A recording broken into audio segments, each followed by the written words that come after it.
Coming up next on All About Android, it's me, Jason Howell, my co-hosts Ron Richards and Win Twit Dow, and we have a lot of news to dive into today. Android 13 hints galore, care of course, Mishaal Rohan. The Pixel 6a is getting realer. You know what's getting really realer? The Pixel Watch. That's right. We have some information there. Unsurprisingly, Amazon's Android App Store for Windows 11 isn't awesome. We go down a One by Google rabbit hole that's a lot of fun. And Burke sings the Email of the Week theme next on All About Android.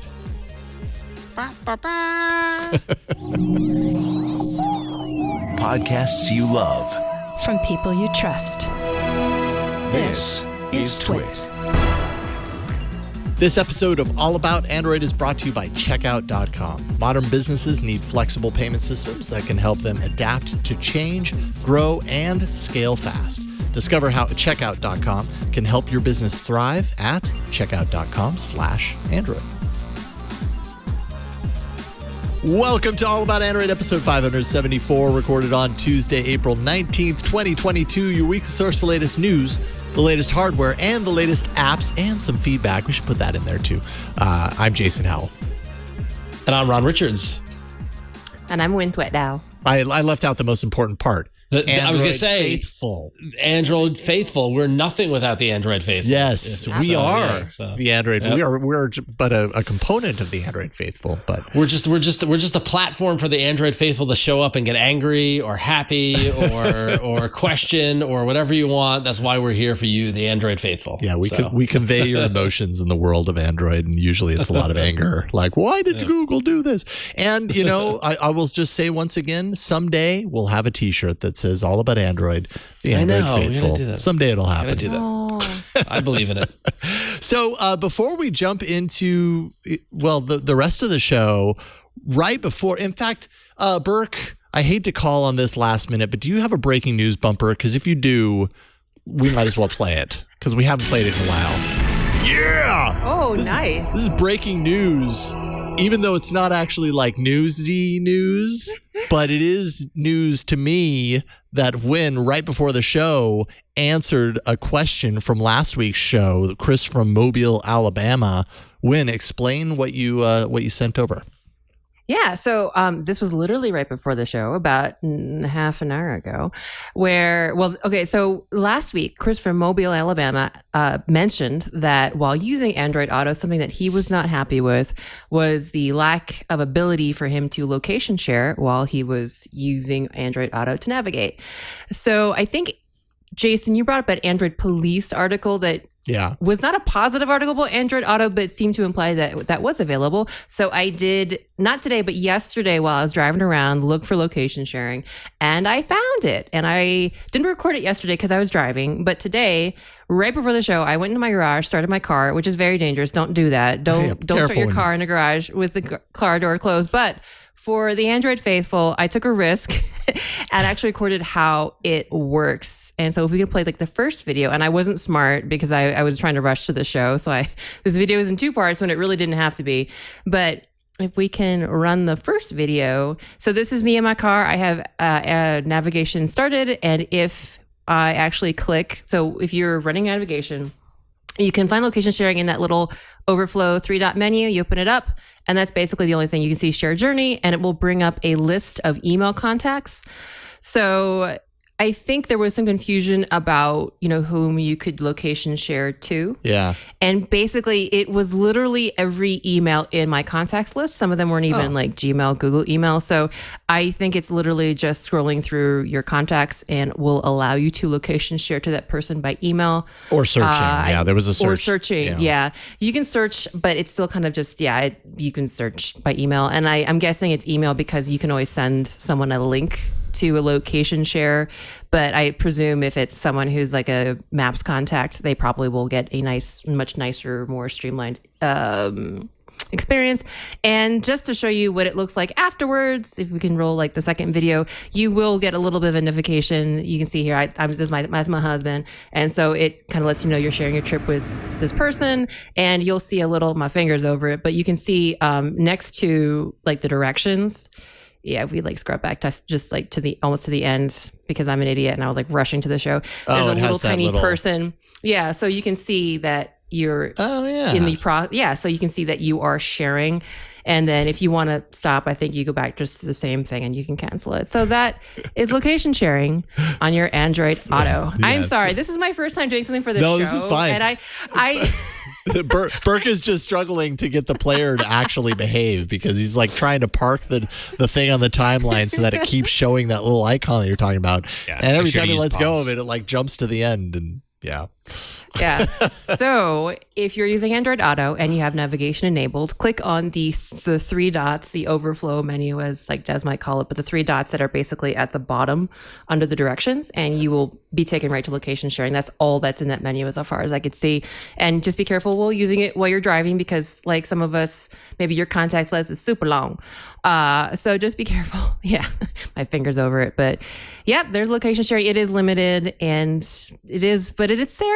It's there. So Nice. thank you so much, Chris from Mobile, Alabama, because I now learned how to do location sharing on Android Auto. So thank you for your question. And Is this something you anticipate using? See, Do you anticipate using that very often? Like, Yeah. nah. Yeah, we use Yeah? it all the time, Yeah. Oh, okay. especially when meeting friends. Caveat, a lot of our friends are other Android devs, so we like to use all the features. Yeah, of course. But but especially when we're going to some place for like dinner, especially, or just something time sensitive where we're meeting someone, we'll I'll often use location sharing so we can see who's going to get there first, who's parking, who has to go to when we went to restaurants, who would like go to the host or maitre d' whatever and ask for a table. So we use it quite often. It's pretty handy, and Nice. so if you're like a folk like that, there you go. Go do it. What Go nuts. I like about this is that a question from the Android community leads to experimentation and now adoption. Like we all, not only like we're all making each other benefit from this process, which I like. So Yeah. cool. Right on. Thanks for recording that. And you were bestowed upon you the breaking news bumper. So that's, Oh, That's special. thank you. That's special. I love it. All right. Yeah, that one. Yes. that bumper that's been around for a very, very long time. I think I created that years ago. All right. It's time for some newsy news in the news block, now named the Newsy News Block. I'm excited to talk about this whole self-share thing. Self-share. Not to be confused with Yes. overshare. Yeah, different. Actually, what this top block area is friend of the show, Mishaal Rohan from Esper.io, former XDA, and Victor came into the office earlier, and we were just talking about like how prolific this dude is. Right? Like, I feel like if we wanted to do a block every single week that is like, here's the interesting thing that only Mishaal discovered, hidden inside of the code. Victor was saying earlier, like, does he just go through like line by line? I can vouch for that. He said that to me. I mean, how else does he find all of this stuff that he finds? I don't know. But I mean, he wrote this really comprehensive Android 13. I mean, it could be like a manual for Android 13 based on what we know. I mean, it was incredibly comprehensive at Esper.io. Definitely worth checking out. But that's just because he just like knows so much about how this stuff works. So anyways, this top block is basically 4 different things that he tweeted about, but all interesting in their own right. So let's go through these. The first tweet had to do with Android 13. Based on what he's finding, getting location privacy indicator. So this would match up with what we are already seeing, if my understanding is correct, what we're already seeing with the microphone and the camera when you're using Android 12 and an app goes to use the camera, for example, you get this little chip up in the top right-hand corner that shows a little camera up in your notifications slash area, the notifications at the top right corner. And that, lets you know, hey, by the way, your camera is being used by an app. It's part of the privacy features of Android 12. Apparently, they're going to get that into Android 13 for location, which makes. Yeah, there you go. You can see it in the top right corner if you're watching the video, which makes a lot of sense. Apparently iOS, this is one of those features that iOS has had for a while, and it kind of makes sense. It seems like location, camera, and mic are the three really sensitive data sharing things that Google has focused on in the last couple of years.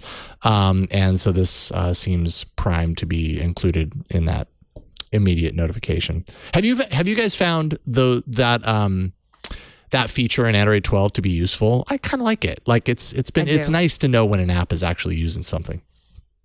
It is, and I think sometimes it's kind of easy sometimes for apps to be not sometimes purposefully and sometimes unintentionally a little sneaky, or maybe they just forget. A lot of times, especially with camera, how difficult it is. It can be. Yeah. So I'm being very nice here and being very like positive intentioned forward, or like assuming how do we say it work? Assuming positive intent, where it's kind of easy with certain resources to leave them open or just to not know that you have them from a positive side. But yeah, actually, there's been a few cases where it went on and I didn't realize it either. Like, maybe just I wasn't paying attention. Yeah, exactly. Or it was an app that generally does use the camera, but I kind of maybe wasn't using the camera feature, whatever it was at that time, maybe like Instagram or something. And I was like, crap. Like, kind of prepared to be on camera. I love it. And I think, just like in many of the other initiatives for security and privacy and with those transparency, it just makes sense. It just makes sense. I mean, I know like in the last 3 years, my husband and I have bought like webcam covers, and like I know like friends that I have just basically rip out their webcams out of the USB whenever they're not using them. So this is the kind of mindset I feel like people are getting into. So let's do that. And it makes sense to make it for location too. What I think is fascinating about the mic indicator is that when I see it go off at the top, my first instance is to immediately turn off my phone. It's the weirdest thing, or like switch out of the app, or like whatever. Light it on fire, right? Because it's like something that changes in a section that never changes, like visually. Yeah. And so my like muscle memory or muscle reaction is that something's wrong, right? And so like I immediately like stop it, and then I go, oh wait a minute, oh yeah, no, the mic was on because I'm using this or that sort of thing. Like it takes a second to process why that visual change happened. Yeah. But yeah, so. And excuse me. Sometimes you need an indicator that you're going to sneeze. Yeah. I need to take Claritin is what that indicates. My allergies are really bad right now. Sorry about that. Nobody heard it, of course. I muted my mic unless we have a mic open in here. Yeah. Okay, second thing that Mishaal has discovered, Nearby Share, which is a feature that I never actually end up using, but it's useful for someone, I'm sure, which is the kind of integrated way of sharing files from one device to another. You set up, on this device, and you say, all right, open up a Nearby Share.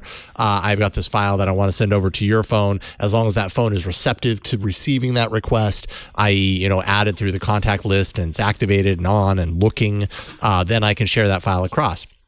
Sometimes that can be I don't know. Sometimes that can be one step too many, or maybe you're trying to share it to yourself, which is what I think this feature is.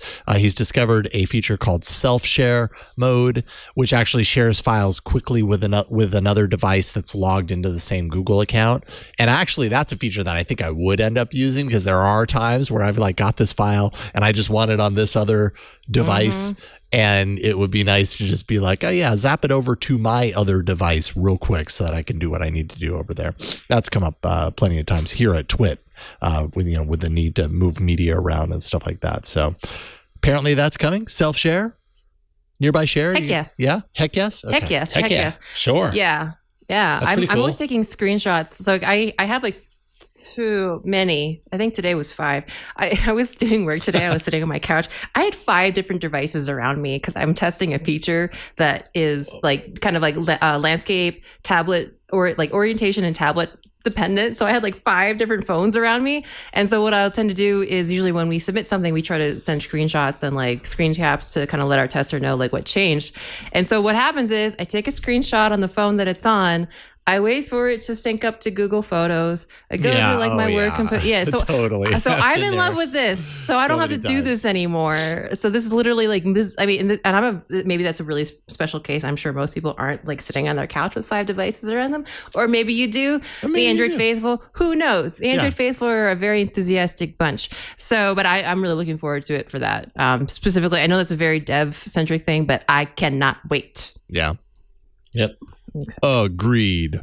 Third thing, I feel like this is kind of minor, but just because it was fun to have 4 things to talk about. Android 13 is looking to be getting a revised security page in the setting that includes privacy. So instead of just security or privacy, it'll be security and privacy all in the same thing. He says it's not functional yet, but there you go. I don't really have a whole lot to say about that other than okay. Unless you guys do. But there you go. See, proof, visual proof. It will be combined. Okay, now you know. But this is the one that makes me laugh. Google Pay is going to remain the branding for contactless payments. So Google Pay, the name of which has been changed a million different times at this point, is staying Google Pay. So that's good. That's the upside. But the flip side of this is that based on what he's found, digital cards, the place, my understanding is the place where digital cards will be housed might be branded as wallet. So we're back. We're full circle again. Someone needs to map the journey of Google and payments and money and like GPay, Google Pay, Google Wallet, GPay, Google Pay, Google Wallet. I mean, like they just keep rolling like the carousel of all this sort of stuff. They feed into each other. Where is Killed by Google when you need it? Where is it? No, you know what we need? We need a new site, and it's called Recycled by Google. Recycled by Google. So from 2013 to 2016, Google Wallet Card was a prepaid debit card that let users pay things in person and online using their wallet balance and any retailer that accepted MasterCard. That was Google Wallet. And then, let's see, Google Pay hasn't died yet. GPay, right? Wasn't that one? GPay, yeah, that was one. GPay, Yep. Well, they just keep I don't understand. Yeah. Anyway, I mean, at least the whole thing isn't being changed to Google Wallet, because that would just be like, are you kidding me? But it is a return of sorts to the wallet thing that we thought was gone. God. I don't understand. I actually was looking things. I looked at my phone. I have both Google Pay and GPay, and I didn't realize it at first. And what's really confusing is if you open up GPay and hit ready to play, which is where ready to pay, not ready to play. I guess if you're ready to pay, you're ready to play. Sure. But if you open up that section, it's the exact UI that's in Google Pay. Yeah. Like the I was like, okay, and now I really don't know where I am. What is really time? Confusing. What is anything? Yeah, it was really confusing when they were doing the transition. I can't remember the specifics, but I do remember them both existing. And there was some overlap, but there was some things that one could do that the other couldn't, with the promise that like, eventually this will be your app that does all the things. And it's kind of like, okay, but this is like nobody's going to be clear on exactly what to do right now. And I think only recently did I actually remove GPay from my phone, because I still wasn't super clear. Like, wait a minute, do I still need this? Am I going to run into a situation where I actually need this app still? So, anyways, Google Pay with a feature called Wallet. Thank you very much for Mishaal's deep investigative work into the world of Android. Sometimes without it, we'd have less to talk about. So thank you. Someone's got to do it. I'm glad he's on we need him on the wall. Yeah. So there it is. Indeed. All right. When you have the next one. Well, we have another very interesting deep dive. This time we're looking at, this is a 9 to 5 Google APK Insight. This is when they take an APK and decompile it.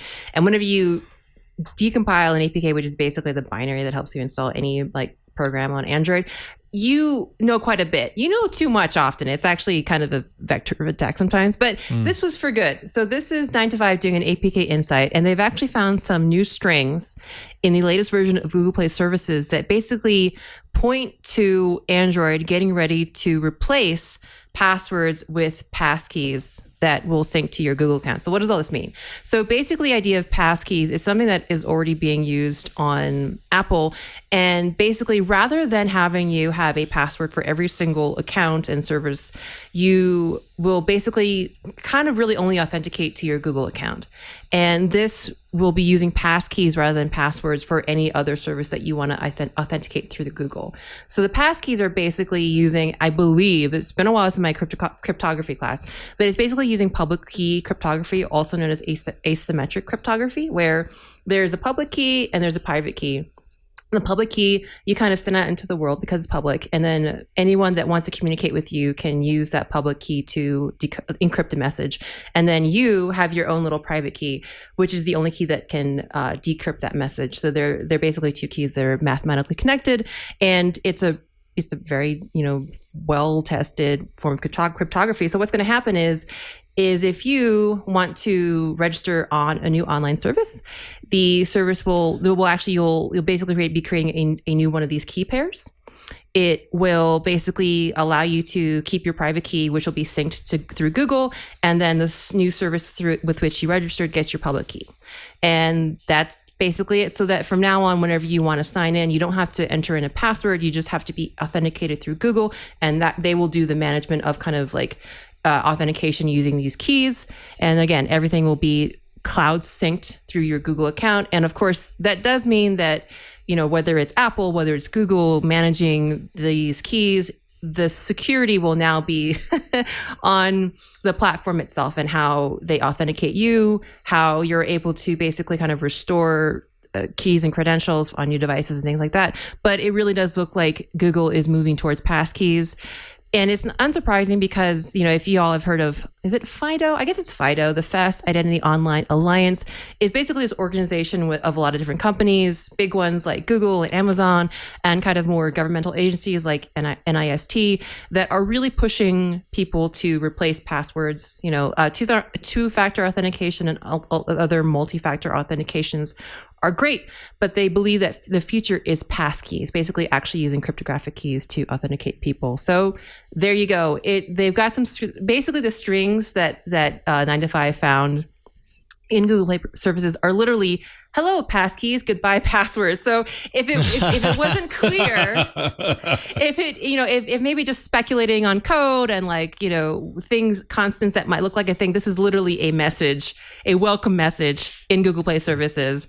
So there you go. It looks like Google is just going to be moving to passkeys with everybody else. So. I mean, I have LastPass as my password manager, and it kind of has the master key approach, right? So I guess it's kind of similar to that, right? I have my main password that I need to remember. That unlocks my vault and gives access to all the different passwords that I have for whatever site I happen to be logging into. Some folks in the chat room and Discord are kind of pointing out that this could lead to more lock-in as far as Google is concerned, right? Yeah. It kind of goes away from the tried, tested, and ubiquitous password and goes to this methodology that is entirely based around your Google password.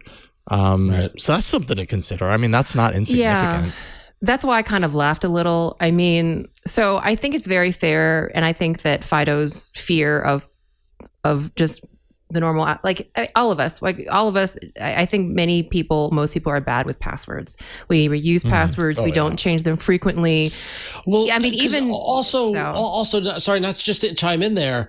A lot of people are bad with passwords, but a lot of the services have made it increasingly more challenging for you to be good with passwords. Right? Where it used to be and which I get, don't get me wrong, we've seen the reports and we've seen the hacks and the leaks and stuff like that, and oftentimes if you use the same password on one site or multiple sites, it comes up in those reports, and that's a danger. And I understand that it's better to mix uppercase and lowercase and numbers and symbols, but when you're in a scenario where every site has a different paradigm or a different scheme, it is nearly impossible for a sane person to keep track.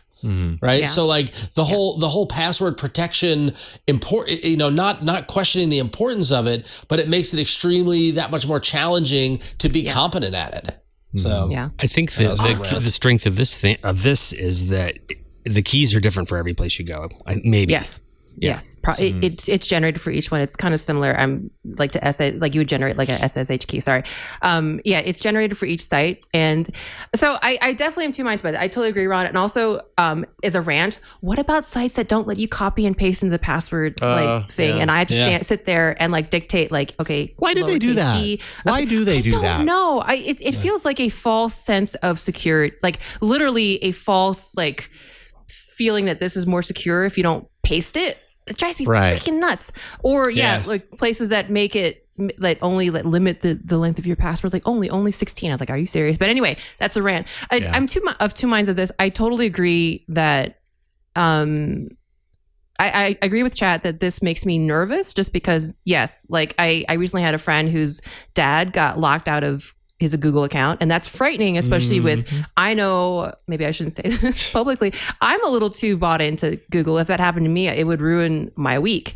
And also, again, like as noted in the article, like, yes, the ultimate security, the one-stop shop for whether this is going to be ultimately safe or not in terms of this passkey is going to be the platform through which you sync your keys through, Google, Apple, whoever. So if that whoever, or even, even if it's a big player, that, it's out of your hands, Microsoft too. Yeah. So I get that, but I also get the point that, the average user is not great. And of course, yes, as Ron mentioned, everybody does it differently. Everybody feels like they're conspiring against you to make it harder to make your password managers work. So I don't know what the answer is personally, because it was only like last week that I actually got 2FA set up on all my really, really important accounts. So, I mean, even those of us I think that are savvy are not immune to being lazy or just having better crap to do than to manage all these things. It's and challenging. Wonder why it's challenging. Yeah. So I can imagine like my older father, oh my gosh, I really try to get him to be better with passwords, but he doesn't because it's hard. It's hard because he doesn't understand, and using a password manager, especially when the extension breaks and he can't use it, is difficult. So he's going to have bad password habits. And yes, having him on a Google like passkey is a little more like tolerable to me, where maybe he just logs into Google and he's good at any site he wants to go to, is hopefully better than what he does, which I'm not going to say, but it's a bad habit. Like one of those bad habits. Yeah. So many people have bad habits. Most people probably. But when you mentioned lock into the Google account and the importance of 2FA, I mean, Jason, you know nothing about that, right? Well, I just posted in Discord and on IRC episode 358 of This Week in Google back in June of 2016 was the episode. It's called Two-Factor Folly, because during the show we were talking about two-factor, and while everybody else was talking, and Ron, you were on that episode, Gina Trapani, of course, Jeff Jarvis. And while you guys were talking, I was like, I'm going to set up my two-factor because I need to do it. And I've always been wanting to do it and putting it off. And I ended up doing it on the show. But I ended up using my Google Voice number as my two-factor authentication number, which means I need to be signed in to the account that receives the account so I can, that receives the code so that I can sign into the account. It was recursive. I ended up locked out of my Google accounts, and ultimately, I'm almost certain only because I was on this particular show and Googlers watched and listened was I able to get back into the account. Otherwise, I could have lost everything, and it was frightening. Like it was downright like it was in that moment where I'm like, holy cow, my life is here and I might not have access to it again. My digital life is locked in these walls and I can't get access to it. So anyways, I know what that pain feels like. It was scary. I like Jeff Jarvis's face on the thumbnail. And for those of you that are just listening to podcasts that can't see it, imagine the most perfect face palm, what on earth are you doing kind of face with his fingers to his forehead, just staring into the screen. It's the most amazing face. It was so amazing. It was fantastic. So. One of my more memorable episodes of pretty much any show I've done on Twit. Yeah, there we go. There's the screen. There we go. Beautiful. I mean, we're all doing a show, right? Like, and when it happens, everything that I normally use for the show just disappeared. It was like on a movie where like the hacker hits enter and everything goes, right? Yep. And it was that. And I was like, I had to like interrupt everybody and be like, so something happened and check this out. It was funny and terrifying. So there you go. All right. We have lots more to talk about, and we will, but we got to pay some bills. We got to thank the sponsor, and then we'll get into some hardware news. It's not really news, actually, this week. The hardware block is rumory goodness. That's basically what it is, but that's fun sometimes too. So that's coming up next. First, though, this episode of All About Android is brought to you by Checkout.com. Tech should be groundbreaking. It should promote innovation. We talk about that on the network all the time. That's really the foundation of technology and the coverage that we do. Traditional payment systems are heavily layered. They're disconnected. They're perceived as a cost center for a business. Modern businesses need flexible payment systems that can actually help them to adapt to the change that's bound to happen so that they can grow and scale fast. We recently came across a company with technology that approaches payments through a radical new lens. That company is Checkout.com. And Checkout.com is a leading digital global payment solution provider for brands like Grab, Sony Electronics, Wise, Henkel, so many more.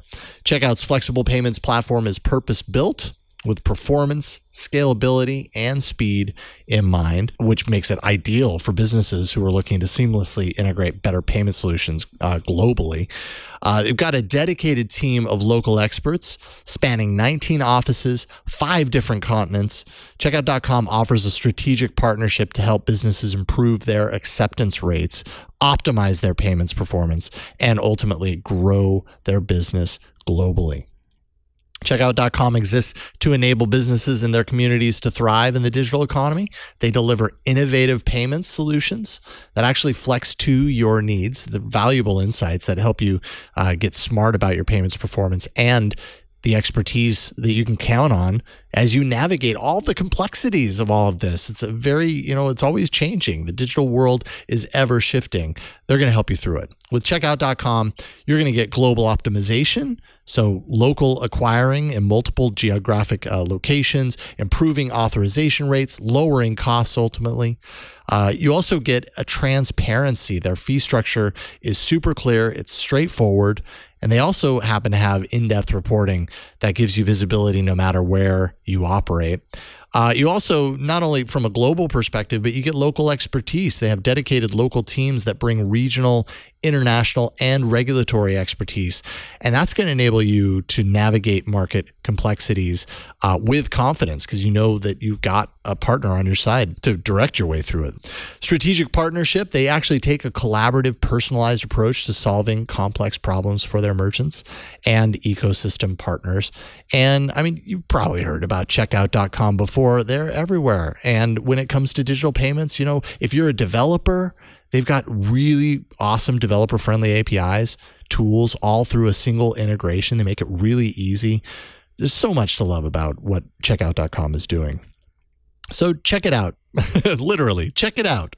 Checkout.com. Discover how Checkout.com can help your business thrive at checkout.com/Android and see for yourself why so many other businesses, so many other developers, they're using Checkout.com. That's checkout.com/Android, and we thank them for their support of All About Android. All right, it's hardware rumor time. 3 hardware rumors that we got to talk about right now.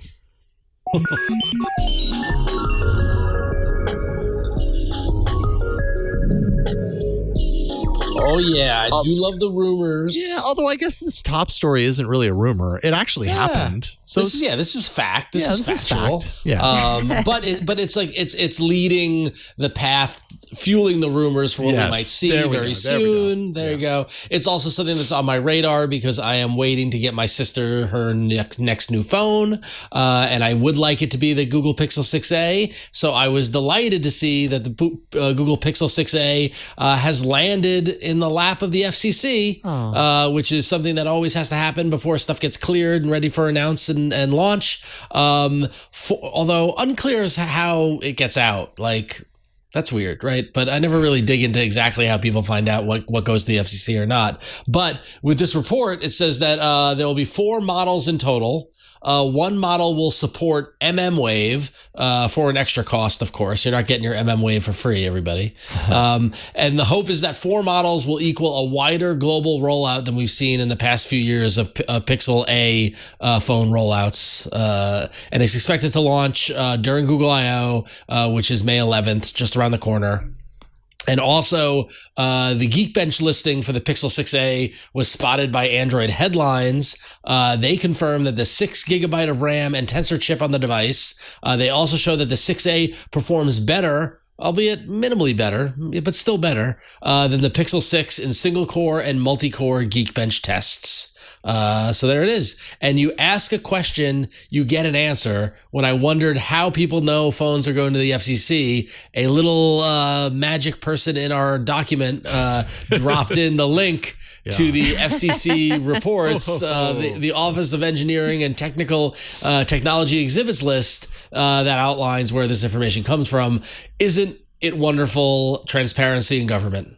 Yeah, yeah, exactly. Thank you, FC Santa. Yeah, yep. You're welcome. So there it is. Every April 19th. If you could imagine how boring a government website would look, it's this one right here. It's man, just take it in, breathe in those hyperlinks. Sexy, my goodness. Oh yeah, seemingly random combinations of letters and numbers.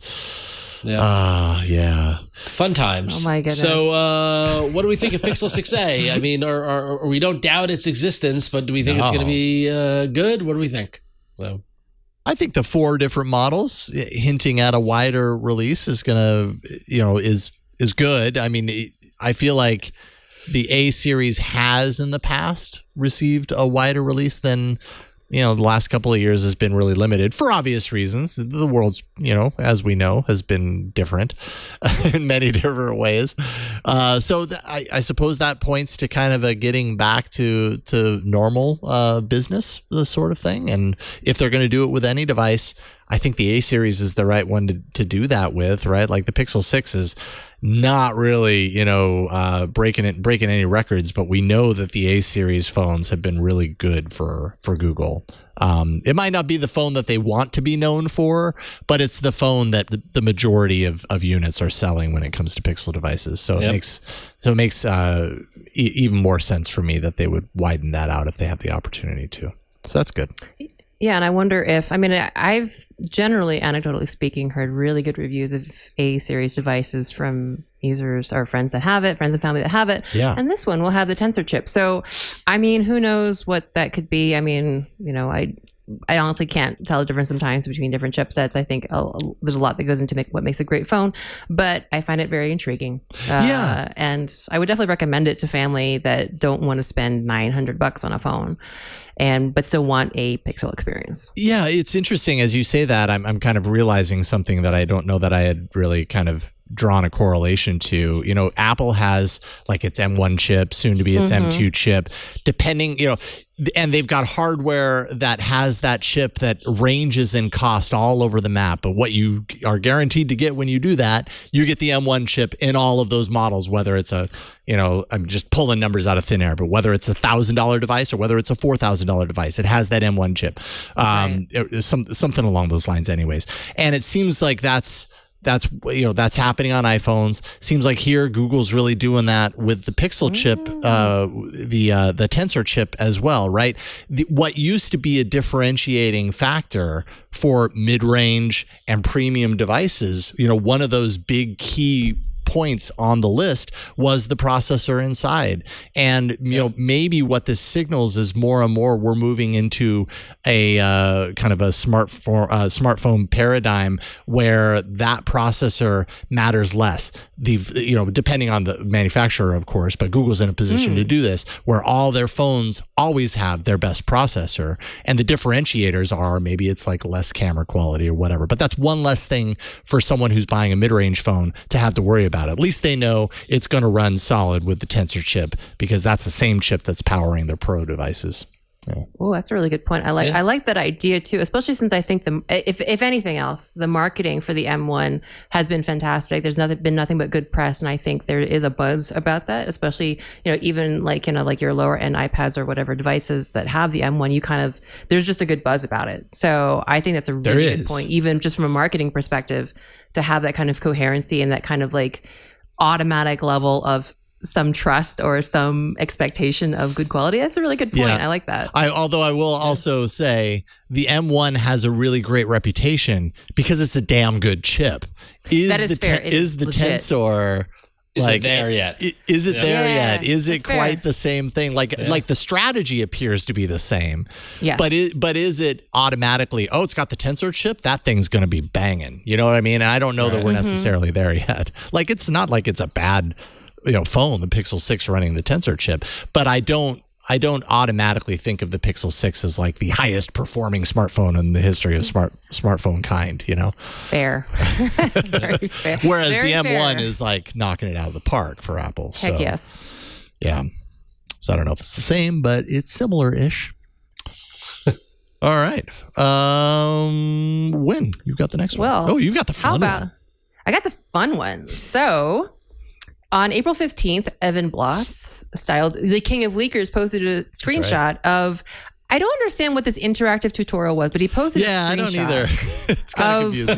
what looked like a hidden page that had the words interactive tutorial and a Dropbox that had like different OSs, and it said Pixel Rohan, Wear OS 3.1. And Bloss made the comment of won't be long now. I have no idea where this is, but it seems to indicate that something called a Pixel Rohan Rohan.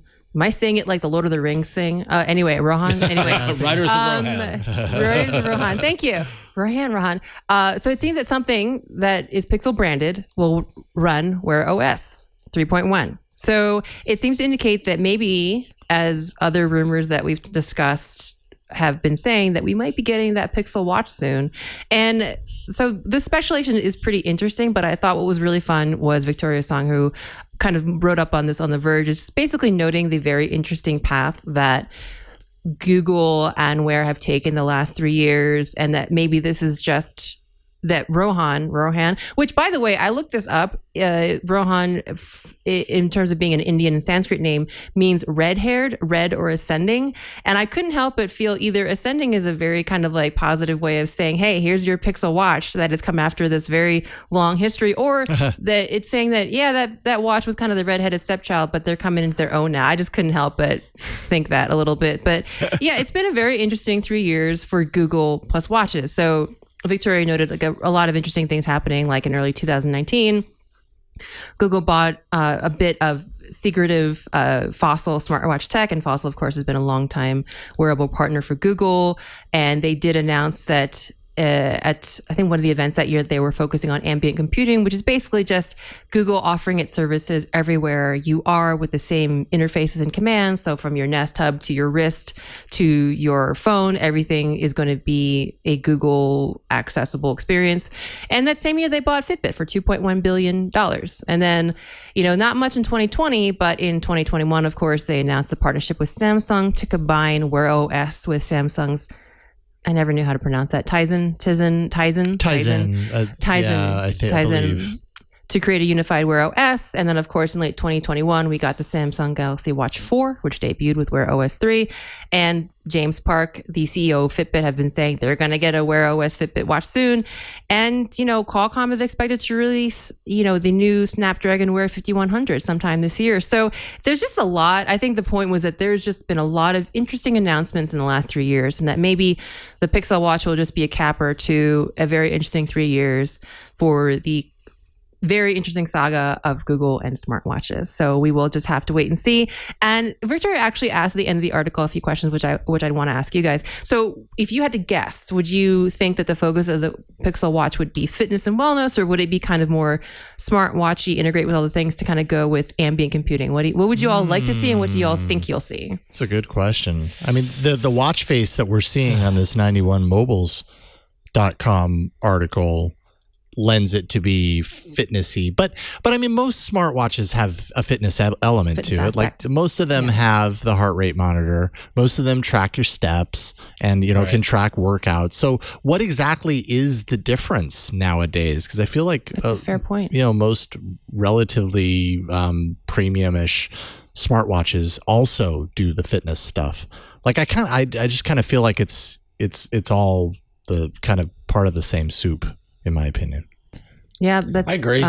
Yeah. I also missed a bit where actually very recently Google received clearance to measure passive atrial fibrillation on Fitbits, which is basically measuring your heart rate to be able to detect certain things like the basically types of heartbeat that allow you to detect whether a person is at higher risk for a stroke. So I kind of should have mentioned that because that would probably lean you towards maybe a fitnessy watch. But I think you're right, Jason. I think fitness is just part of the package now, whether that's like, health monitoring, like literally your stats and vitals and measuring activity, to even, the screen wellness. What is it? The screen wellness, the not being on your phone so much. Sorry, what is that called? Digital well-being or digital well-being. Yeah. Right. Yeah. So it does seem like the line is blurry. Well, it's almost like in my head, it's like you've got your fitness watches that don't include the smartwatch stuff that are just fitness, and then you've got the smartwatch that also includes the fitness. So it's like the smartwatch.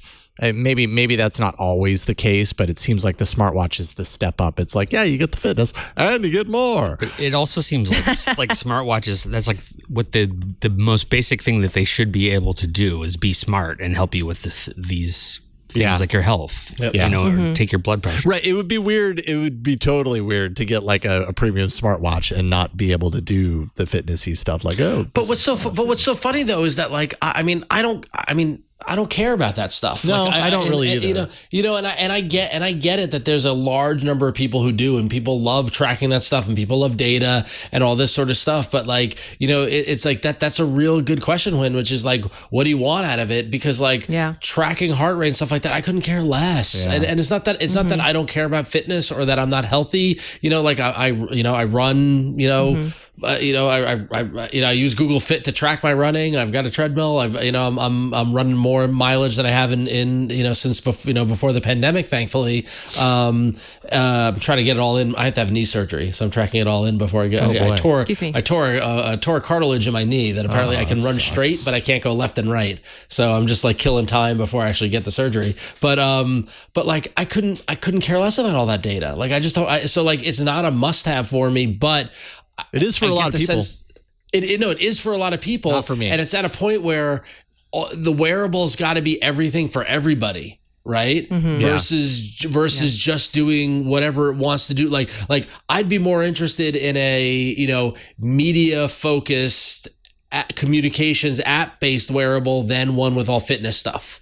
You know what I mean? Mm-hmm. Where that made, receiving messages and sending messages and receiving calls and listening to music and things like that easier or more effective. And I would gladly sacrifice all the fitness stuff in favor of that. But is there enough people to justify that as a single product? No.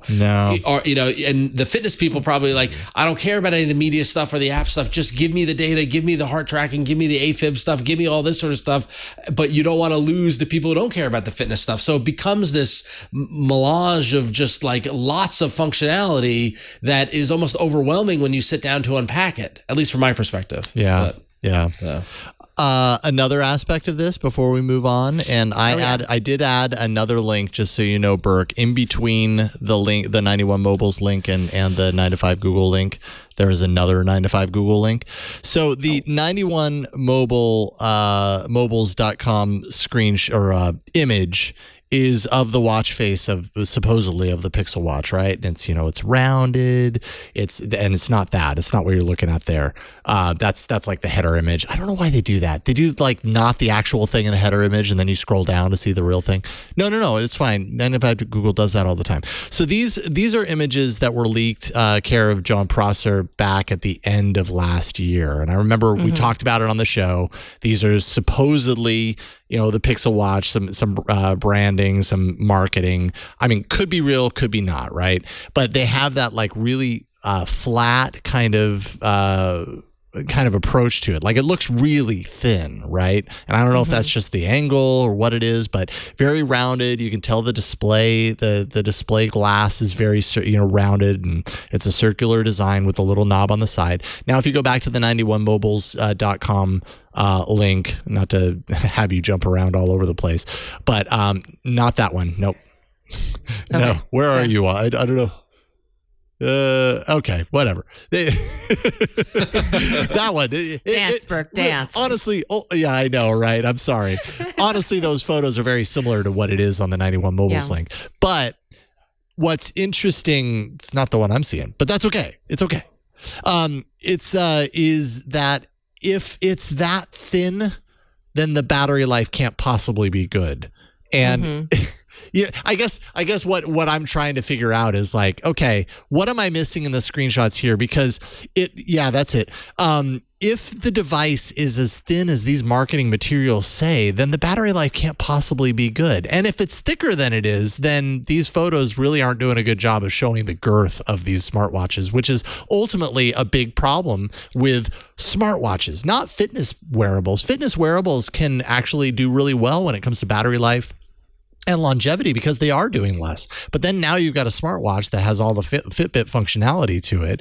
And like, where are you getting your battery power for that it's going to last for as long as people are, I guarantee you, going to complain about if it comes out this thin, because it's just not going to last the way people expect. Yeah. And sometimes the other functionality suffers. Like I really wanted to like a lot of my other my Wear OS watches, and I had like a Withings for a while. But I feel like sometimes also, kind of as Ron mentioned, when there's a melange, things like it's like the jack of all trades and like the master of none. Like even the other components tend to suffer. Like exactly. I actually do care about heart rate, and like the only heart rate that I feel like device that I feel has been accurate is my little not smart fitness tracker here, which has no screen, no nothing. It just does what it does, and I'm not even showing it well. But yeah, any kind of smart watch I've had, I've liked the idea that my heart rate is integrated with everything else, but it's always inaccurate as all get out. So yeah, like I'd love to see like multiple smartwatches kind of geared to different kind of use cases, but it just doesn't seem like a big enough market for that. Like to split hairs that much, it just seems like someone's going to be chosen, and I guess whether you want one or not is going to depend on whether you're a fitness person or not, or I don't know. Maybe I will have to just see when the Pixel Watch comes out. Yeah, but I mean those screenshots. Don't get me wrong; it looks like a really nice smart wearable. It looks really like sleek. And like the edges have that kind of infinity, like just like the Pixel phones now or like other phones have that kind of sort of infinite like edge where it kind of falls off the side. So it says it's bezel-less, but yeah, it has that kind of Samsung-y, Pixel 6y, feeling of the screen being endless. Yeah, glass, like an infinity. Glass all glassy over the edges, running off the sides and everything. Mm-hmm. Yeah, totally. Oh, there it is in all of its Bigfoot blurriness. All right. Let's see here. Coming up next, we're going to talk a little bit about some app news. Let's do it.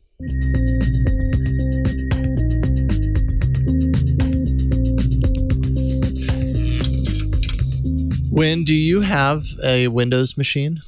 I do, not by choice, because I'm still nominally a gamer, so I have a Windows machine. You have a Windows 11 machine, and would you want Android apps on it? No, and as friend of the show, Will Saddleberg says in the title, not like this. Not like this. This has been one of the most entertaining articles. I have it. Well, if you happen to be listening, this is like this made my afternoon reading this. Not in a great way, but Will recently. So sorry. It's a great article. Will recently in this title, or in this not like the Android apps on Windows 11 review, not like this article gave us a review of Android apps on Windows 11, which comes in the form of the Amazon App Store on Windows 11. Yeah. So this was announced last year. So summer last year at Microsoft Windows 11 launch event, Microsoft announced kind of surprisingly that they would support Android apps on Windows. And please read Will's article for the absolutely hilarious way that he describes it. But that kind of the the downside to that very surprising upside was that it would be through the Amazon App Store. And, I mean, I think maybe folks are aware that the Amazon App Store was pretty interesting, like 8-10 years ago, when it was a competitor to the Google Play, to the Play Store, which there are sorely very, very few of. But, nowadays it's a thing. It's a thing. I think we'll phrase it very aptly as an also ran. You can just say that your app also runs on the Amazon App Store, and that's pretty much it. It's used primarily on Amazon tablets, and pretty much any popular app that you'd want to download in 2022 really can't be found on it. And if you do find it, it might be an outdated or abandoned version. And according to Will, you're going to be really disappointed downloading it on your Windows 11 machine, because as small as the catalog of apps are on the Amazon App Store, which kind of, also is not including Google apps for obvious reasons, if you're disappointed already with the catalog on the Amazon App Store normally, you're going to be even more disappointed because the Windows 11 version is a subset of that. And I mean, if you want to try it, go ahead. It's not going to come pre-installed on Windows 11, but you can easily download it for the Microsoft Store. It's a free service. It's a little unclear though for non-US users when and if you'll be able to access it, or more when, I think. But if you do download it and give it a shot, you might find, I don't know, maybe you might take some interest in Will's observations. Will notes that this Amazon App Store was sluggish even on his, quote, souped up gaming laptop. So it doesn't seem like it's running very well. And maybe to pair with that, the design is not very inspired. It's pretty perfunctory, it sounds like. And as kind of already mentioned, the app selection is bad, no Google apps. And apparently, if you're a social Mediaite,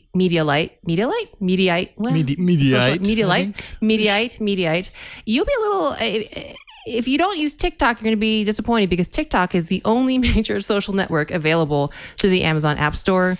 Of course. And yep. And if you're looking to kind of exercise your mobile gaming habit on Windows 11, you might be a little bit sad because none of the top games are there, like Among Us, Call of Duty, bad. Roblox.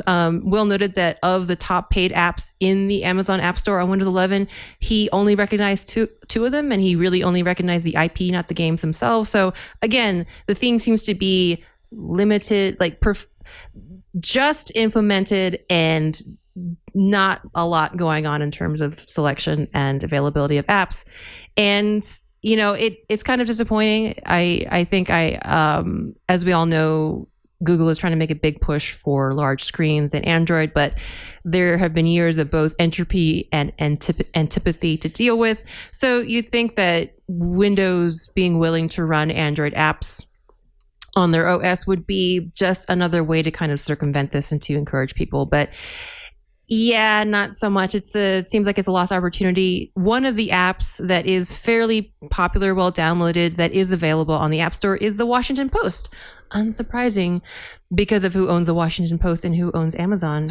Yeah, that's true. Good point. I didn't make that connection, but you're right. Yeah. So even though Windows 11 might be a good place to try out large screen Android app devices, Will said he tried it, and it basically looks like they're doing an Instagram. They're taking the mobile app and just blowing it up. Yeah. It's what's that film term when it's letterboxing? When you have letterboxing. Thank you. It's letterboxed, and they haven't even updated the UI to make to kind of account for the fact that it might be running on desktop, and it even still has cues like swipe to continue on a desktop that doesn't have a touch screen. So poor showing, to be fair. And but that's on the developers, right? That I guess, right, because they would have to be the ones to say what device is this running on? Oh, it's running on a Windows PC. Okay, instead of swipe, say I don't know what you replace that with, but say. Click here and drag to continue. Mouse. Dang. Squiggle over this way, or I don't know, whatever they say. Yeah. You do, I believe you do have to specifically support the Amazon App Store. And I will say it was a thing that we were all doing back when we wanted to be everywhere. And I'd say a lot of us have dropped it. So, or you just kind of ignore it until you get a user saying, hey, this thing looks funny on the Amazon App Store. And then you either fix it or you say, never mind, we're not supporting the App Store no more, the Amazon App Store no more. So it is very much a dev fault thing. But I will say that I am not surprised at all from personal experience that this has maybe been left to wither and die. Yeah, like how many developers are going to prioritize that? Like, and that's kind few. of like my question is like, how many people are really going to use this, especially if the version of this that they get is so paltry, you know, in offering. Like, it's really only as good as the stuff that people can install from it, right? Like, and I think people would even put up with a poor kind of like functioning app store kind of experience if all the apps were there, as you know, and that's obviously not the case. Even if it was the full Amazon App Store, maybe it would be okay, but it's nothing, not even a fraction of the things you can get on the Google Play Store, where you could find everything. Yeah. I mean, I don't know how many minutes we've been spending on. Is any of this a surprise? No, it's not. It's really not. It's just but funny. Microsoft has made a big deal of it. And so I find is that a surprise? Like, that doesn't shock me either. Like, It's because Microsoft won't work with Google, or Google won't work with Microsoft, I think is what they were saying. Right. Well, Google's doing its own thing. They have their Google Play Store that also runs on Windows 11, and I would say that's probably maybe even a little more appealing. You can install your own APKs through that, from what I understand.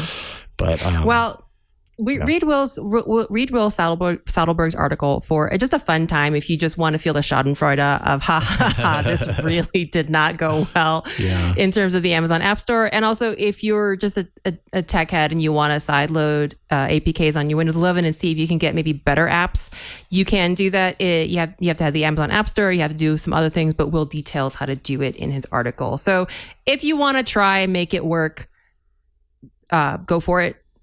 Otherwise, doesn't sound too good. Doesn't sound too good. Yeah, not so much. Not so much. But it's funny. It's really funny. Sorry, I'm so mean. All right, Ron, you got the next one. I don't think you're that mean. I don't know. Anyway, so so a little bit of blast from the past. Back in the day, Jason, do you remember doing lots of apps in the arena and things like that? Weather apps were such a vertical of apps that were like strong vertical. The strong vertical. And at the king of that vertical was Dark Sky, right? Yeah. And so if you've been missing Dark Sky's hyperlocal weather alerts ever since it was bought by Apple and removed from Android, well, guess what? Your buddies over at AccuWeather, they're here for you. All right. They are bringing hyper-local weather alerts back to reality on Android, although it is behind a paywall. For just $19.99 per year from the Premium Plus subscription, you'll get to remove all your ads from the AccuWeather app, which is a nice feature, but also adds AccuWeather alerts, which gives you notifications based on weather events happening around you. And so if you are a hyper-local weather nut, this might be your new solution on Android. So go check it out. There you go. There's other free awesome. apps. Yeah, there are people who do this for free. You can get the Weather Channel. I don't get alerts, but true. I get hyper local. Like I can tell you what time it's going to. My radar. So yeah.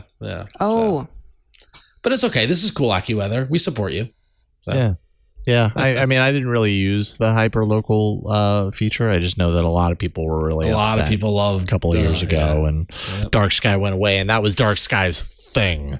So there you go, AccuWeather. Woo! Only $19.99 per year. That's all for your weather app. There you go. If you're a weather fan.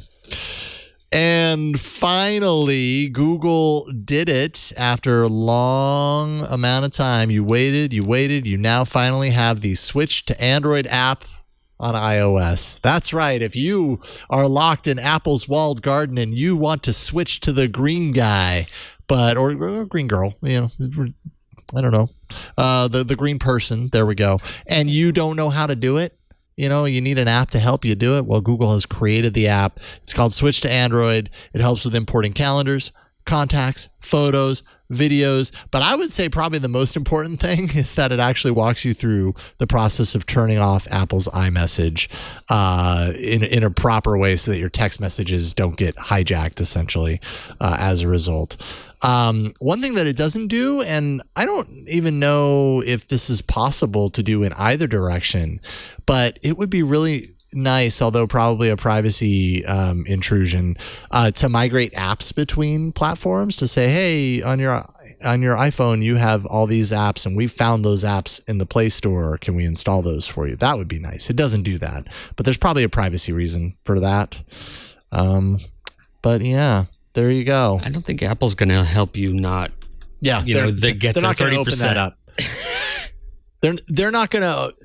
If privacy is a thing that Apple cares about, which it is, Apple's not going to say, hey, developers, some of you can scan the phone and see what other apps are installed. Like, that seems like something that probably used to be allowed, at least on Android. I'm pretty certain it was allowed at one point. Yes, it was. I don't think it's allowed anymore, and privacy has to be the reason for that. And that would be required in order to do a feature like that. So on second thought, don't do that. That's right. Yeah. Don't let us open the box. Yeah, let's not open that box. Don't. But Apple's had a similar app since September of 2015. I don't know what took Google so long. Why? This is 7 years later, and Google's like, yeah, sure, we'll make it easy for people to switch. Or I don't know what that means, but yeah. Longest app review ever. Yeah, sorry. So this is actually a very interesting part of kind of being on a dual platform team, is that traditionally when we would release, like, we try to keep like mobile releases like paired, so that, especially when we have like, we want to keep feature parity on things, we try to release simultaneously so that, no one gets, so that we can have one press release, or that just so that people on all platforms can expect the same features. That's great. And I applaud that effort, because it always irks me when I see, and I understand, like, some teams just like, they can't, they don't have the ability to, and it looks good, bring both together. Yeah. But I can't help, because it's usually the Android side that gets left behind, for the iOS. Oh yeah. So. We try not to, but something that's interesting is that so there's always a little bit of wiggle room, but for example, previously when we would try to, like, especially if we had, say, a big marketing release where we wanted to do like a blog post with through our marketing department, sometimes a lot of releases are just, we write funny release notes and just, it goes out into the ether and whatever. But sometimes if it's a big feature, we'll have a big marketing push that has a specific date. So there's a lot more teams than just us involved. And one thing that we always have to take into account is that I think at that time, iOS App Store reviews could take like a week, maybe like a week. Yeah, they take long. A full week. Yeah, a long time. We do have some review now, but I think it's just maybe days, if that. But I just think that's just very interesting. So I think it'd be funny if the reason that the Google app didn't come out is that they were just in like app review limbo, which has happened. I think I'm not sure if it was like at Trello or somewhere else, where I think there was some policy that the release kept butting up against, and the iOS devs kept trying to fix it and like resubmitting it, and like, no, you got to fix this again. So I could imagine that, like, for 7 years, just this poor dev at Google just trying to get this out, and then finally, whoever was the magnanimous person on the Apple App Store was like, you may go. If that were the case, and I can almost certainly guarantee I don't think you so. I'm just being funny, but if it were, I would almost be like, holy cow, Apple is like actively trying to prevent Google from like releasing this app that is intended for bringing people from Apple over to Android. But that's probably not what happened. No, I'm just being funny, just being mean again. That's probably not what happened, but it would be funny. But holy moly. Yeah, I mean, it is weird that it took this long. I do wonder, I have to imagine Google didn't prioritize it at a certain point, but like, why not? Like, that's at least one more way to get people to kind of come back to your platform. Why would you not do that? I wonder what maybe the numbers just, I mean, maybe. Yeah, maybe Google's like, people aren't leaving iOS for Android. Right. What's the game? Yeah. Like, what's the end game here? Right? Yeah. Like, no one needs this app. No one's leaving iOS for Android. Why do we need to make move it along? But it is an Apple app, though, that they have to have approved through Apple and everything, So it's like, it is. Yeah. It's not an Android. Well, app.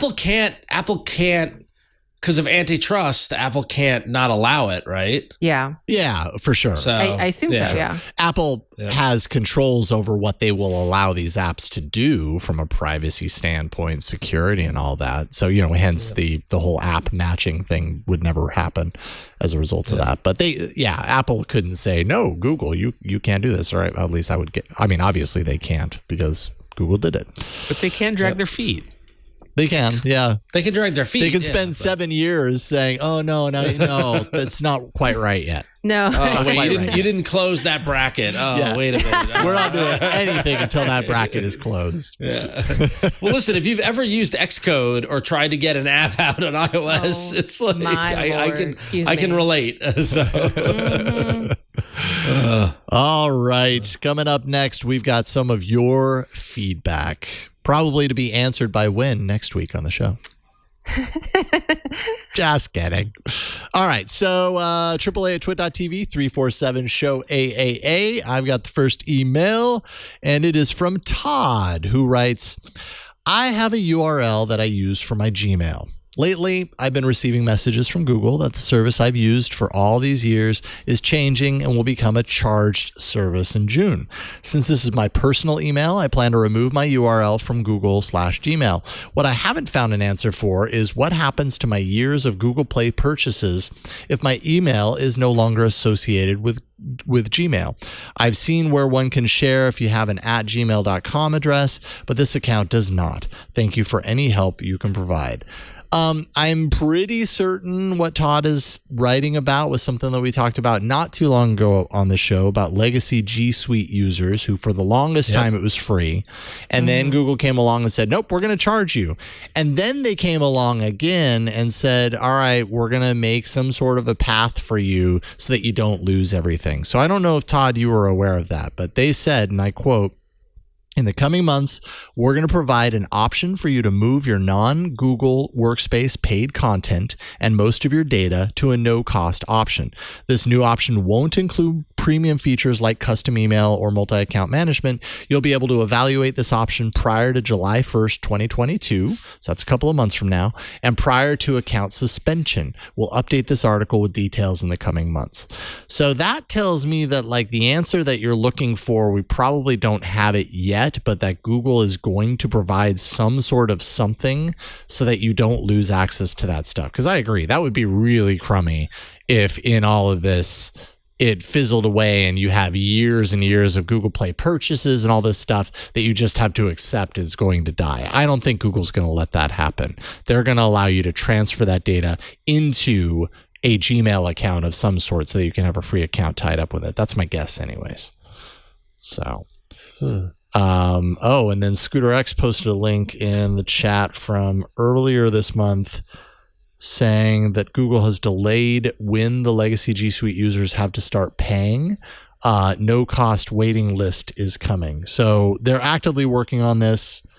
Looks like have now been slightly delayed to June 1st. Okay, so it's the same that I mentioned. So anyways, TBD sounds like, but I would be really surprised if you ended up in a situation where you have no choice but to lose that information. I don't think Google's going to do that, but I think we don't really have the answer yet.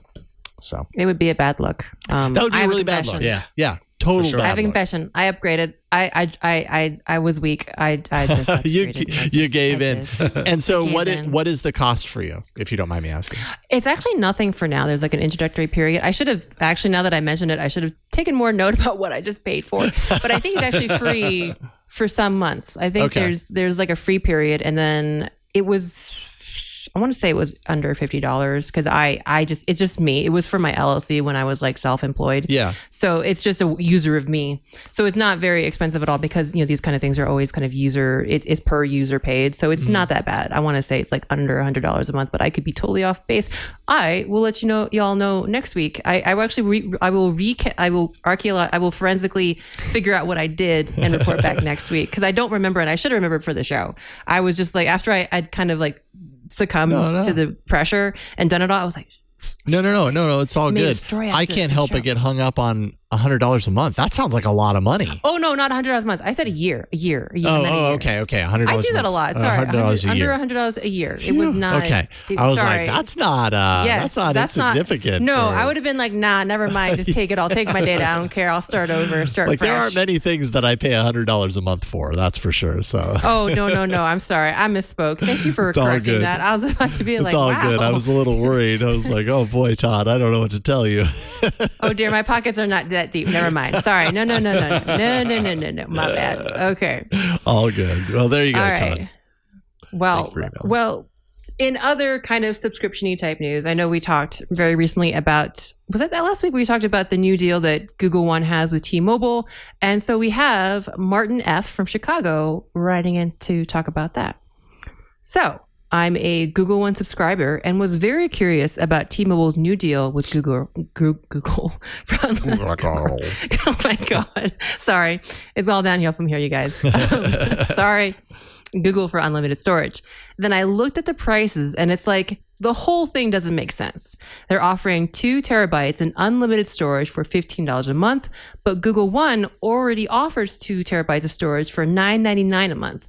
Why would I pay an extra $5 a month, $80 a year or so for the same thing? The only thing I can think of is that these T-Mobile plans are for people who plan to keep all their photos, videos, and files on their phones. For people like me who feel that storing our memories on Google Photos is a much more secure option, this plan is essentially a no-go, even if I had T-Mobile, which I don't. And yeah, Martin, I think it's a good point to make that really it's not, I mean, I guess it is a good question. How much does the unlimited storage matter to you? And I mean, I used to, when I previously, I did like a YouTube channel where I did a lot of video work interviewing other Android devs. And I actually did use my drive a lot to share things with people. And it was the closest I ever got to getting over or towards 2 terabytes. And I think that was a really like weird case. And I remember I bought I think I upgraded my Google One or Google Drive storage at the time to like really high. And even that I kind of had trouble filling out. So I'm with you. I think the allure of unlimited storage is very interesting, but it's maybe, is it, I don't know, like do people actually look at their usage and say, hey, like, you know, maybe I just want the unlimited storage and never have to think about it? Or do people actually kind of like audit their usage and say, hey, 2 terabytes is fine? I don't know. I don't know what the average use case is. But I think the big difference here, at least in what Martin's pointing out, is that for $9.99 you get 2 terabytes of storage through Google One, right? Period, right? And that storage can include photos on Google Photos, but you stop at 2 terabytes. The $15.99 T-Mobile offer is 2 terabytes of storage for Gmail and Google Drive and unlimited storage on Google Photos.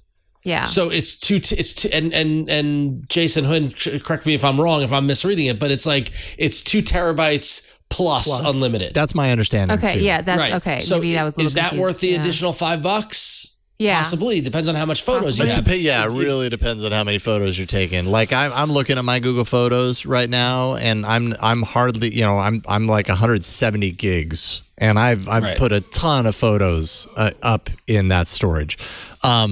Nowhere close to 2 terabytes. So that's what I'm wondering. Yeah, how much content are you putting in the cloud that you're getting close to 2 right terabytes? Now on my I'm paying the $9.99 for Google One storage with I'm not even paying that. What am I paying? What deal do I have? What am I paying? I'm paying the 200 gigabyte per year. Right. So I don't even have the 2 terabytes of storage, and I'm looking at my storage, and I have all my photos, all my kids, all that sort of stuff. I've got 90 gig on Google Photos. Wow. Yeah. Wow. So, okay. Yeah. So as I mentioned, I upgraded. I have 4 terabytes of storage from when I was doing video.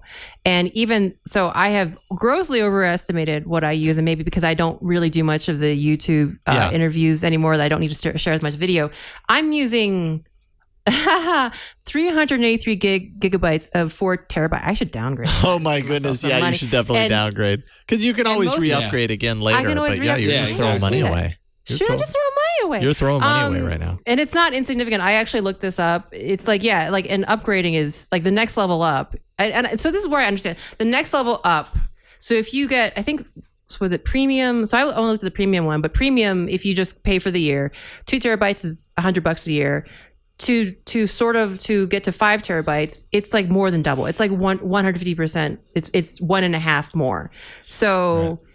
I guess like, I don't know, like maybe, so this is obviously, there's some kind of onus on the user to actually see what they're using and see if it's worth it. Yeah, and totally. Dang, I should downgrade.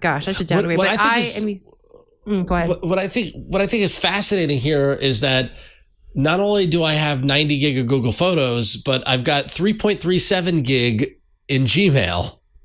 Oh yeah. Which is an account that admittedly I've had since, when did they open up Gmail? When, like 2003, 2004, right? So like, how do I get rid of that 3 gig? Like, I don't want that. Like, that's crazy. Yeah. I mean, how do you get rid of that 3 gig? I guess you go through and you delete all your email. I mean, I'm searching has attachment. I mean, like, what else can you do? Like any email with an attachment, I want to see. Yeah, and sort old to new. Yeah, right. Yeah. And then just work with your old stuff and be like, do I really need this? Yeah. Custom I bet you range. I've got 4.7 gigabytes in my Gmail, Ron. I beat you. I don't even find wow. that. I want to know how much. How do you even do that? How do you find that stat? Go to so I'm in the Google One app, and if I go to storage, yeah, I can see where specifically it is. Oh, so I go in the One app. Okay. Yeah, the One app. The one thing that I've ever opened this app for is to see if I'm wasting my money. The answer is yes, y'all. The answer is yes. I have 17 and a half gigs in Gmail. Wait, did you say 17 and a half? Oh, you beat us both handily. So this is actually telling me more okay, so I revised my what I said earlier because this actually breaks it down. I was opening up Google Photos and going from the number there, but that's my total photo usage or my total file storage usage. Google Photos, I only have 113 gigs.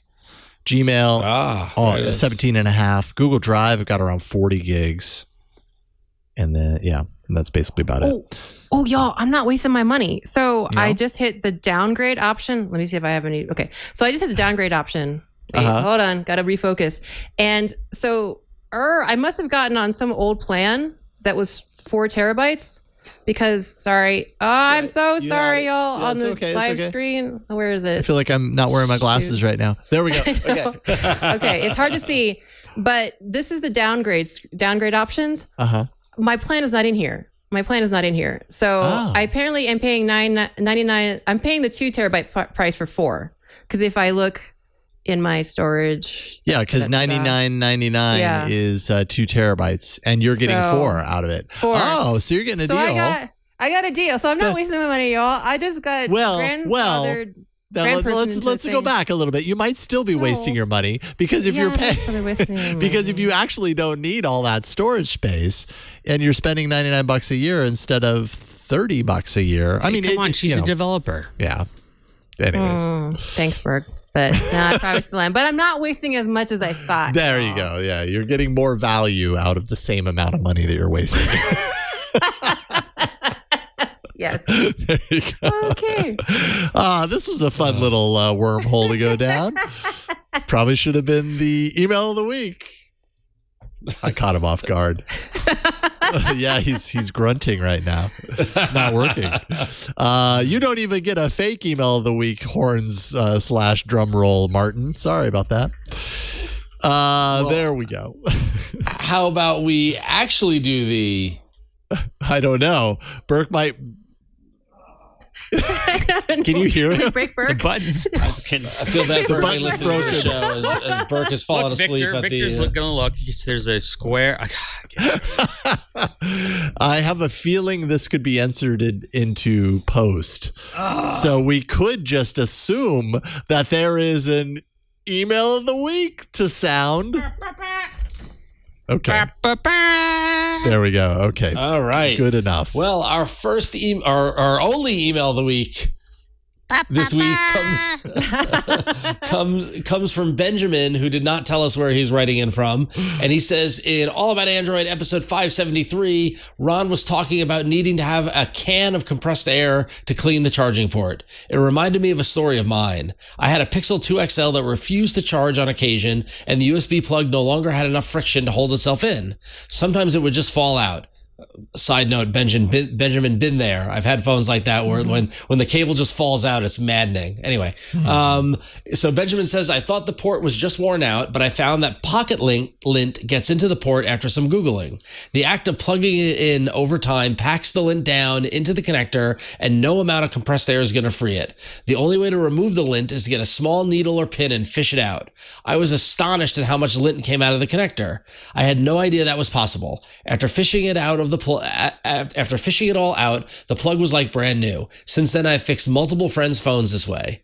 I just thought I'd bring up the story because in my experience, it seems like a common issue with USB Type-C connectors on smartphones due to them residing in pockets, and not a lot of people know about it. If anyone out there thinks their port needs to be replaced, try this method first. It could save you a lot of money. Good. And Benjamin is absolutely correct.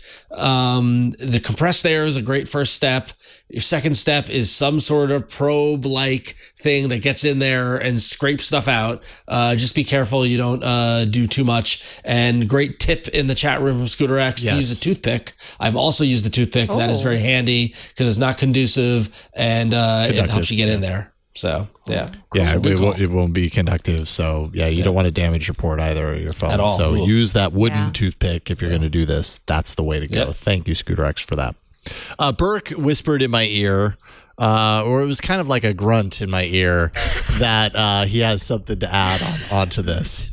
Compressed air is absolutely the worst thing you can do to almost every device. You want to blow things out of your devices, not into the devices, no matter what.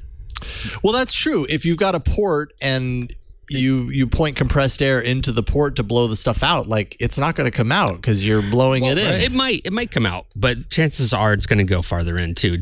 All depends on the jack. Like if there's and the angle, a closed jack, yeah.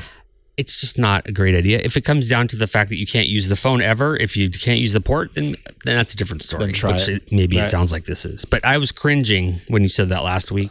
I saw you in our chat behind it. But compressed air is a handy tool. It gets stuff out of there. Wait. And there's another thing. The cold. Like you could literally destroy things with how cold stuff gets with compressed air. Yeah. Including plastic. I'm just saying. Right. No, fair, but you shouldn't be doing it to the point where you're setting the cold along. There's a way. That's why it comes with a little straw. But people don't. The way to it's use super easy to do it. That's all. And don't hold it upside down. That's a big key to it too. So it makes it colder if you hold it upside down. Yes. Oh, interesting. If you hold compressed air upside down and shoot it out, because you're pushing the liquid air to the thing sooner rather than going through the whole system and out. That's what we used to do. I used to do it at work all the time because we'd have compressed air in the repair shop when I fixed computers back in the 90s. And you would sneak up to somebody, turn the compressed air upside down and spray it on their neck, and it would freeze their neck. Okay. That's just mean. It's horrible. Okay, I was a teenager. I'm not the mean one. Yeah, that was hilarious. When it's not happening to you. So these are the things we do when you're bored in a computer repair shop. But yeah, fair. That's awesome. Love it. Oh my goodness. Okay. There you go. Email of the week, Benjamin. Thank you for writing in, and congratulations. You got the special email of the week. There we go. All right, we have reached the end of this episode of All About Android, and it always is. It's always a lot of fun, but I love the tangents that we got into, especially near the end of this episode today. A ton of fun. Win, what you got going on in your life, in your career? Anything you want to talk about? Yeah, I have a few things coming up. I can't talk about them just yet, but when they do happen, you can find out about them on Instagram and Twitter by following me at Queen Code Monkey. And I have been known to give technical talks and do things of this nature in regards to Android development. And you can find those materials, talks, and videos at my website, randomlytyping.com. Right on. Thank you. Thank you. Always good having you here.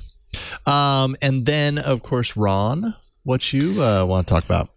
Not much. You can just go follow me on Twitter and on Instagram at RonXO, where you can see my little slice of social media heaven that I don't post to that much that often because I've been fighting this cold for what seems like a month.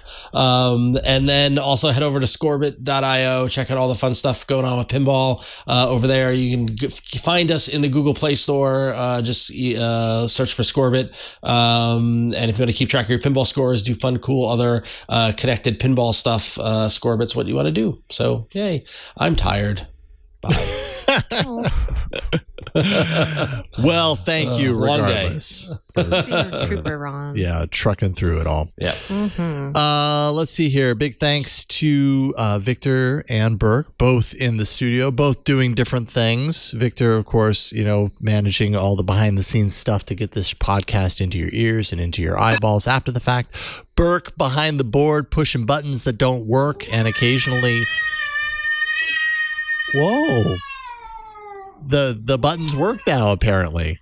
Does that mean that if I say email of the week, it'll actually play? No. Why is there a button of a moaning cat? I don't know. These sounds are not in the right profile. That's what I got. We've invaded a different show, apparently. If you guys could just see back here what Burke was just doing, it was like a kind of shades of a... that scene in Zoolander? I don't know if you which when they're trying to get into the computer. He's just hitting every button here. Like anything, everything. I don't know. Just do something. Okay, all right. Stop that. I can't take it anymore. Cats may be neat and all, but I can't take them screaming into my ears. I'm done.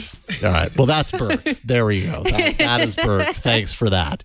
Find me at Jason Howell on Twitter, doing Tech News Weekly with Micah Sargent every Thursday. So check for that, twit.tv/TNW, and producing a whole bunch of shows for Leo in between there as well. Don't forget Club Twit, twit.tv/ClubTwit. You haven't forgotten, but in case you're not remembering, it's our ad-free subscription tier. All of our shows with no ads. You also get exclusive Twit Plus podcast feed content. Like, for instance, today's show is going to include a pre-show discussion on Mahjong. Yeah, it just is. It was a lot of fun. So we're going to put it in there. You also get access to the members-only Discord, $7 per month at twit.tv/ClubTwit. And by the way, we just launched annual pricing. So for, $7 a month, also $84 per year. You can get a whole year of Club Twit. As for this show, twit.tv/AAA is the show page on the web where you can go to subscribe, audio, video formats, jump out to YouTube if that's your preference. All that can be found on our place on the web, twit.tv/AAA. We do this show every Tuesday evening. So if you're subscribed, then you're going to wake up Wednesday morning and it's going to be waiting for you. And you're not going to have the work to find it or anything. It's just going to be just like presented on a silver platter for you in your podcatcher. So do that. We hope that you'll subscribe, and we hope that we'll see you next time on All About Android. Take care, everybody. Bye. Hey, I'm Rod Pyle, editor of Ad Astra Magazine, and each week I'm joined by Tarek Malik, the editor-in-chief over at Space.com, in our new This Week in Space podcast. Every Friday, Tarek and I take a deep dive into the stories that define the new space age. What's NASA up to? When will Americans once again set foot on the moon? And how about those samples from the Perseverance rover? When are those coming home? What the heck has Elon Musk done now? In addition to all the latest and greatest in space exploration, we'll take an occasional look at bits of spaceflight history that you probably never heard of, and all with an eye towards having a good time along the way. Check us out on your favorite podcatcher.